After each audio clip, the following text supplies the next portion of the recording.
This is the cemetery in New Orleans. See, our cemeteries look like this, right? No. All right, check this. Get smart, y'all. Turn around. Look at this. I got to put some shades on. Check it out. Where we at right now, folks? We're in an area what we call the City of the Dead. The City of the Dead. Now, the reason why we call this the City of the Dead, if you look at the top of these tombs and a lot of these things, they got like a little picture on like a house. Another reason why we call it the City of the Dead, the tombs themselves. They're designed to be like little houses so they can house the family that's going to be basically buried inside of them and everything like that. Now, the reason why we chose to bury above ground like this, because we ain't got no choice in the matter. See, we average 8 feet below sea level. We get an average rainfall of 65 inches a year. So basically what that means, if we stick it in the ground, it's going to come right back out the ground. Now, I'm telling y'all, we try a lot of different ways out here in the water so we can bury like how y'all do. It don't work. We tried drilling holes in the coffins. We thought it was going to let all the air out. They pop right back up. We tried to put big old rocks and sand in the coffin. Thought it was going to weigh them down. They still pop right back up. So what happened is, Spanish people started getting tired of that. Now look, bro, we got to think of something better. 1792, they said, let's bury above ground, take it to the European style. Another reason why we had to start burying above ground, basically because of diseases. Every time a coffin was popping up, so was some of these bodies. These bodies had yellow fever just laying on top of the ground. A mosquito would go over there, bite that body, fly into the city, bite you. 3 weeks later, we having your funeral because you died of yellow fever. So we're like, we got to make this a lot more sanitary. Let's just bury above ground, get rid of all that stuff. Now, as you look at this tomb like this white one right here, that's considered to be a family tomb. With that being said, what's about the max number of people you think I can stick in something like that but in a wooden coffin? How many people? 3? Now, when I say family tomb, I want y'all to think about everybody in your family. So you got 3 people in your family? Yeah. No. Go to one of your family reunions. Say no more single-digit numbers. How many people you got in your family? A lot. If you go to one of your family reunions, you're going to see a lot of people show up, right? That's what I'm talking about. That's all family, right? How many people sticking that too? And that's the ones I'm talking about alive. I ain't talking about all the future generations that haven't been born yet. So basically, it's never ending. You don't know how many people you can stick in one of these things. Until your family tree dies out, we can keep constantly putting them in. Come here. Just trying to figure this out, but I want to show you some better proof. So let's look at this one real quick. I got 30 in this one. About 31, 32, I think, something like that.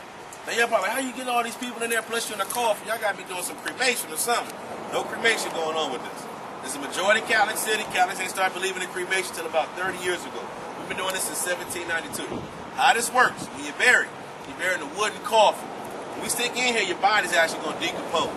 Reason why it's going to decompose so quickly, y'all like embalming your bodies and everything, right? Because y'all like preserving those things. Y'all like keeping around. For what reason, we don't know.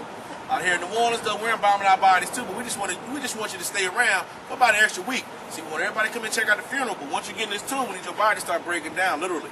Now, the earliest you can open this thing up after every funeral, you need to wait a time frame of a year and a day.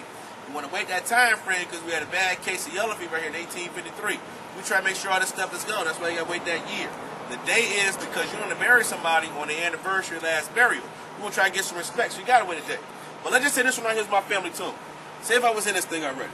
Say my family died like 6 months later.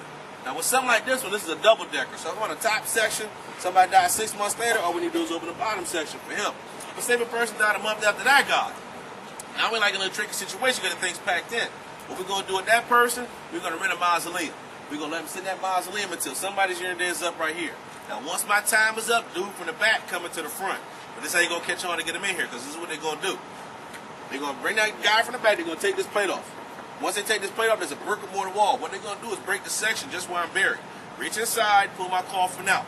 Now they're going to take the coffin off somewhere else. Open it up, reach inside and gather up all those body remains. They're going to take those remains, either wrap in a turquoise bundle, put them in a nylon bag, garbage bag, brown paper bag, but trust me, I'm going to be bagged up. They're going to take those remains, put it right back into the tomb. Then they're going to take a 10-foot pole, start pushing it to the back.